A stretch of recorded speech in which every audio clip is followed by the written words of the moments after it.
And we are back with Startup Talk. I am Tom Kindred from Indian River State College and the Dan K. Richardson Entrepreneurship Development Institute. We are talking tonight about National Small Business Week, which comes up next week. We've talked about a great event that's coming up next Thursday, the SBDC's annual Entrepreneurial and Small Business Open House. Please don't forget about that event. If you're thinking about starting a business or looking to figure out what kind of resources are at the college to help you with your business, that is the event to come to next Thursday from 8 to noon. Lunch is included. Cinco de business. That Cinco de business. We're going to give you some lunch. I like that. We should have come up. That should have been our name. Cinco de business. See that? You know. We've got with us tonight two standout entrepreneurs and business folks from the Vero area. We've got Mr. Larry Parks, president of Coastal Van Lines, and we've got his son, Jake Parks, who is now involved in the business.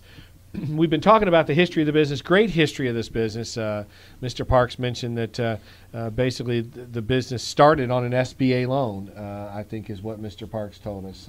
So good testimonial for what we're doing at the college. So let me go to Mr. Parks again. Talk to me a little bit about you. Other than you've upgraded trucks that now have shocks. What's changed in the moving and storage business? Have you seen much change in the industry? Yeah, I would think that primarily what I've seen mostly is the internet. We all remember the days when the phone would ring and you'd say, hello, how are you doing? And now you've got customers that email. And everything is electronic. I mean, we've moved people. I remember 12 conversations with someone out in San Francisco on a small move, and I never even talked to them, billing or anything. So I would say that's a significant change right there. The way we get information to our drivers, we represent carriers from all over the United States and internationally, mainly because we're a military approved warehouse. So we do about 40% military work. So that's the first thing.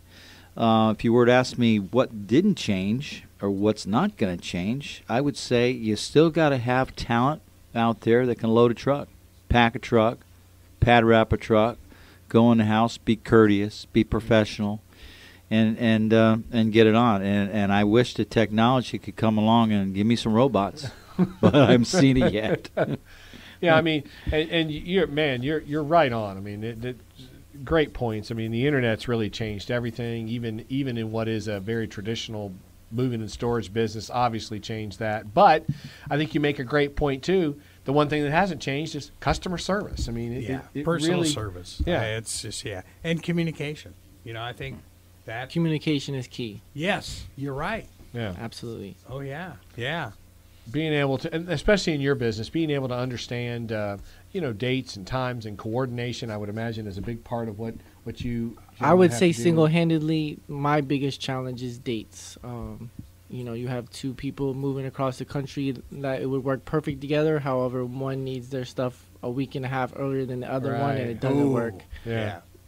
Dates is by far what I've seen my biggest challenge, and labor issues. Yes. Yeah.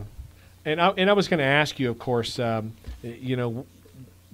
one of my questions was going to be, what are the challenges today? Is it as small business owners and operators? I mean, what's the marketplace like out there today?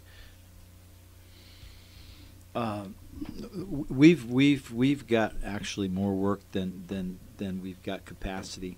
From what I can see, and there's great opportunities, and I think that one of the reasons is, like Jake said, or like you said, Tom, is personal service. That's our testimony when we hand out marketing brochures. Is personal service, identifying your customer and trying to follow it the whole way through. And I said trying to because it's difficult sometimes, but. I've read statistics, and you guys captured a lot of them today on SBA, and it was very good. I've heard that 1 out of 5 people move every year. probably 90% of the moves in the country happen on a self-haul capacity. Self-haul means you go down, you rent a U-Haul, you rent a rider. Now, that one out of those 5 moves might be just a few pieces across town. But America is very mobile. I mean, come on, look at Steinway or John Steinbeck. Sorry, Steinway. Piano's on my head. But part of the move too. We're a mobile society, and a stat that I shared with you a little while ago is 60% of the moves in our nation happen in 4 months a year, and that's May 15th to September 15th, and that's primarily because the schools are out. And then you might compile that with about 70 to 80% of those moves happen the last 5 days of the month because of prorations of real estate taxes, and then you've got people that rent there at the end of the month there. Any of these real estate or closing people out here listening, please, if you can, we'll give them a break if they can move in the middle of the month in the summer. And I mean that. Yeah, great point. Well, now, okay, what happens then to you guys, because this would affect you guys too, when you had like the Indian River School District, Martin County School District, moving their school up by a week. I mean, St. Lucie was always early, but now the two of them have changed. That would obviously affect you guys too, wouldn't it? Sure. And the Northeast is actually different. I believe that the Northeastern schools, they don't go back to school until after Labor Day. Yes. So that's why the season is, our moving season is actually summertime. That's why it goes to September 15th. And what I find interesting in this conversation so far is that we've been talking for maybe a little over 30 minutes, and obviously Mr. Park and his son Jake. I mean, you've got such a handle on data and statistics and figures, and that is something that again we really struggle with a lot of businesses, trying to get them to understand that you really got to understand your market, and obviously you do, and you've taken the time to really understand. When do people move?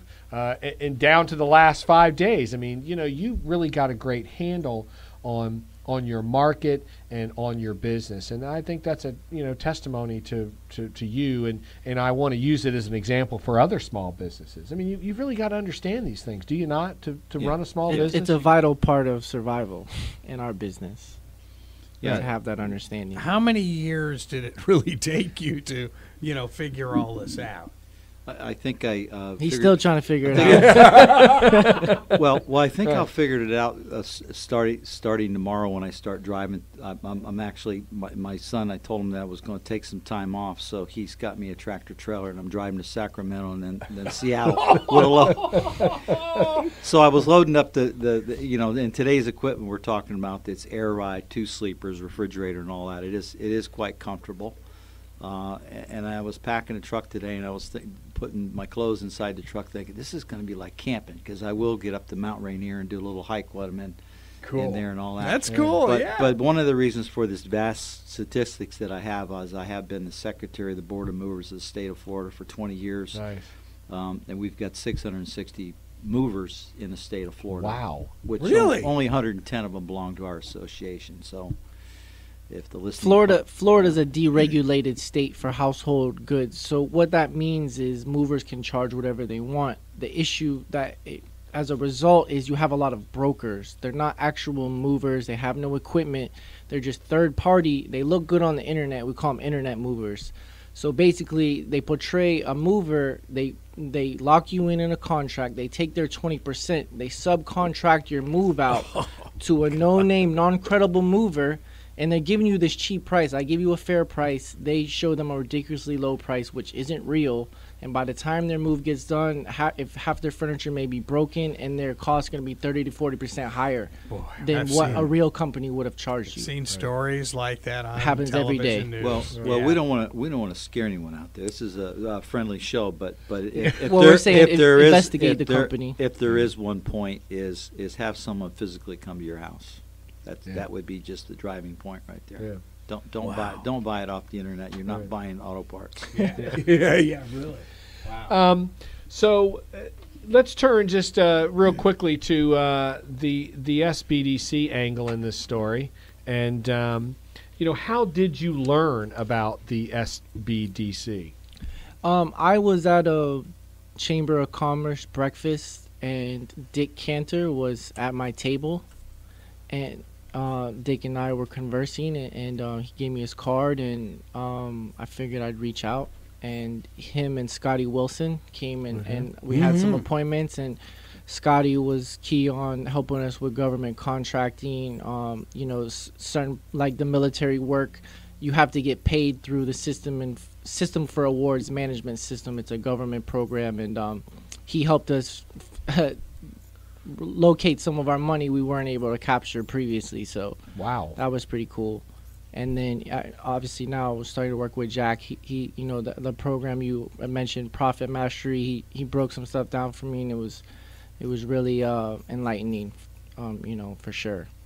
Wow. Yeah, and if I could chime in on that, absolutely. These folks have been extremely helpful. I mean, their business continuity plans, right? I mean, they come. I bet you they have visited us, Scotty and Dick. About 10 times. Yeah, and they care, and they bring a wealth of information. So this is our right.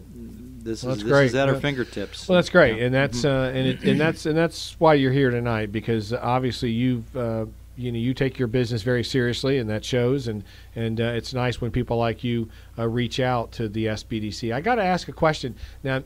Again, Mr. Parks, this is something we run into all the time, but you're a seasoned, experienced veteran of business. Did you have any reservations of working with the SBDC? Did you kind of think to yourself, what are these guys gonna teach a guy like me? Tell us about kind of your thought process when you engaged SBDC. I really just brought him in and told him, hey, we're having a meeting, and it went from there like that. He had really no say in it. Sure. All right, so Mr. Parks, what did you think when you got surprised with the SBDC? The first thing I was thinking of is like most business people, how much is this going to cost me? Right. And when they hit him with the free 99. When these guys come in there sharp and happy like that, you kind of look at them cross-eyed and say, hey, right. where's the bill going to be? That great point. You're so right. It probably is the first thought. So. But the programs that they lined out, Scotty and both Dick and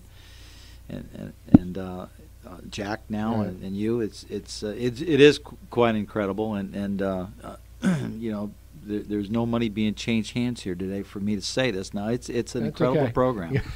Getting to the 504 loan, now that was a little challenging because you had to put together stuff, and it is the government. Right. But if you got time, and I have endorsed a lot of people that are going to start a business, and I says go to the college, right. and they will help you develop a business plan. That's it, and that's the place to start. Thank you for tuning in tonight. That's the end of the show. Sounds like a commercial. This is great. Thanks for the $100, by the way. That's right. Close it up tonight. Have we got Jack out there with us? Jack is on. All right, Jack. Jack, have you heard Mr. Parks here? I heard Larry and Jake. Yes, very good. How Hey, are Jack. you, gentlemen? What's going on? Good afternoon. Jack, talk to us again. They have really complimented you, Scotty and Dick, and the program. Talk a little bit about the engagement with Coastal. What sort of kind of things did we bring to the table for Coastal? Well, first of all, that's a very successful company, and they know what they're doing. It really makes the interaction so much better when you're working with a successful company, and I think that's one of the messages I try to get out when I do some of the classes is the time to come to us is when you really when you're successful, not when the ship is all but sunk and there's not much that we can do that Great sort of point. a miracle to fix. Yeah, that's when I went to Jack. Yeah. Right. But these guys know what they're doing, and it's a real premier company. It's one of the longest running and most successful transportation logistics type of company in the county, in the Treasure Coast. Right. So, and what is very exciting to me is, this is a company kind of in transition. Mr. Parks is, sort of turning over some of the things to Jake, and Jake's bringing a new perspective They both see the opportunity ahead of them. You know, the whole industry is kind of changing. Some of their so it brings up a lot of opportunity for us to really come up with something good for them. Yeah. You know, the fact that I'm bringing any value to the table is encouraging to me, but I think this is a long-term project for us. Yeah, and you know, one of the questions, and I'm sure you heard that I asked Mr. Parks, was did he have any reservations? And great answer. You know, it's obviously, you know, he does really get it. I mean, I'm sure the first thing many people think is, you know, what's this going to cost? You know, and so you know, again, Jack, you can explain it best from an SBDC standpoint. But what are the costs associated with what you're doing and the kind of work you're providing Coastal Van Lines? Well, you know, we like to say, you know, we don't like to use the F word. This is a no cost. This is a no cost. We don't like to use the F word at all on radio, Jack. No, as a matter of fact, there goes the license. This isn't satellite, is it? That's right. So, but this is a no cost service. But you know, there is a cost in the way that you know, we want the clients to be involved in the process. Right. And so that's what, you know, that's a great point. That's what we ask. We ask for their input. And when you have, you know, a couple of guys like Jake and Larry who are really involved in this and really want to, you know, move forward, and you know, and they're interested in doing the work, you know, to make that happen, then that is wow. Yeah, that's everything. You know, that's excellent point. Excellent point. And, you know, Jack, you bring up the point about the, you know, somewhat leading into secession planning. I mean, how important is that? You know, in our region, I can't even imagine how many, you know, what I like to refer to as kind of like legacy businesses. I mean, businesses that are multi-generational. I mean, how important is it that you work out, you know, how things are going to proceed as you go down the road? It's vitally important. It's one of the most essential parts of planning for any business is the exit plan and the exit strategy, or secession planning in this case. You know, but it goes to show, you know, the people who do the planning and want to invest in the planning are aware of that, and they, you know, and otherwise you're just bouncing along, you're lurching along from day to day, and you hope everything goes well, and if it doesn't, it doesn't. Well, that's, you know, there's really no way to go through life or through business. No, and you know, Mr. Parks mentioned earlier, you know, he gave a couple of kudos. I told him thanks for the two shout outs. He gave one for the SBA. You know, he talks about his first loan was an SBA loan, and I guess while we're on that one, real quick, Jack, just kind of address that. You know, the SBA lending process for a, you know, how important is that for a small business like a Coastal Van Lines? Well, it's very important for businesses who are well organized and can handle, you know, jumping through, you know, getting the paperwork right. Right. Because it's a value service. You know, you know, the SBA is going to guarantee a significant portion of the loan, which makes the commercial lender, there's always a commercial lender involved in all loans, but it makes that a lot more palatable for them to say yes. You know. It helps with the rates. So yeah, it's a value service, and I think that's the biggest thing that gets lost in that program. Yeah, just for me to chime in, Jack, Larry. Yeah, in 1987, I went to just about every bank in Vero Beach, and you know, I knew some of these guys, but of course they asked me to put it down on paper, and they all just said, you know, they held the door open for me, and out I walked. And it was a brand new bank in town, and this guy worked with me, was very anxious, and he right away said, let's go 504. And my partner at the time, we went to the college, and I think when we got done, we had about 3 inches of paper from top of the desk. But you know, it was just structure, and it was just time. They certainly, it is an economy-driven program, the government.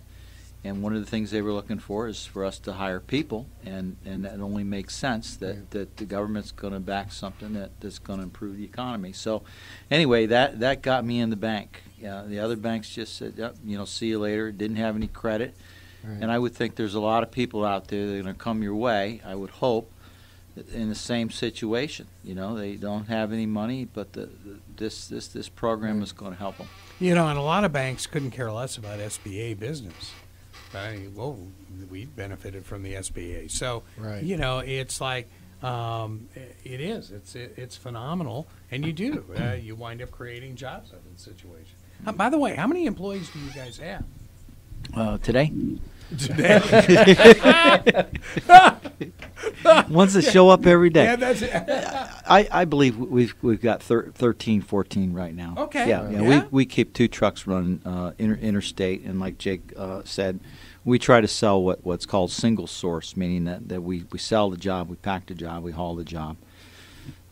So yeah, 14, and as we've had some summers where we're always looking for summer help, the college guys are the ones we want, because we have road drivers come in from all over the nation, and they need guys to help them unload and load and stuff like that. And it's a fun job. We've had college guys. So if I can put summer income. If I can put a plug out there, if there's anybody looking for some summer work, or parents, you want to get the kid off the couch, hey, send them our way. Well, you know what? I heard on a sports show the other day, the football coach at FIT in Melbourne was looking for summer jobs for his football players. Okay. So give him a call. Take the whole front line. That's, hey, that's it. Yeah.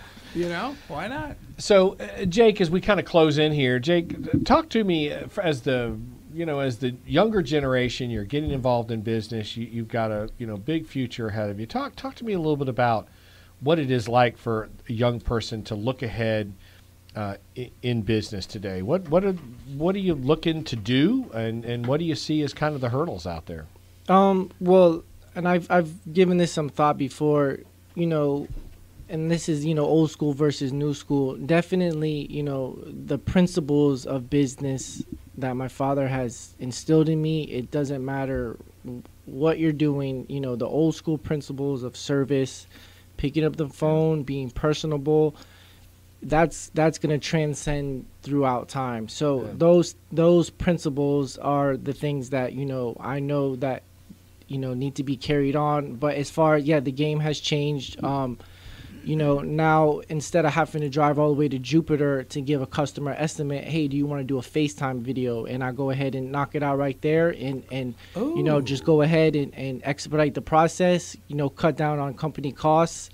I read an article about a veteran in the industry making what he made 10 years ago, but, operating costs are up 30%. So it's a matter of, making sure that, your margins are there, that you're making a profit, and it's dog eat dog, and you eat what you kill. So I hate to be very barbaric with that statement, but it is. Listen, it is. There's no doubt. It's tough out there. So you've summed it up well.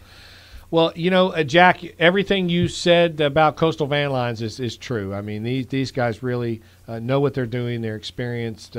And they're innovative. So, gentlemen, thank you so much for being on the show tonight. Thank you for sharing your experiences with us as small business people operating in our area. And Jack, thank you as always for giving of your time and services through the SBDC and helping clients like Coastal Van Lines. But I don't know, Jack. I may let them come in and teach a couple courses. I tell you, they could probably do that. Yep. And with that, we'll end it on that. Another segment of Startup Talk has come and gone. So with that, thank you for joining us tonight. And we will talk to you again next Thursday night. And do not forget about next Thursday's Entrepreneurial and Small Business Open House on the main campus. With that, have a good evening. See you next Thursday on Startup Talk.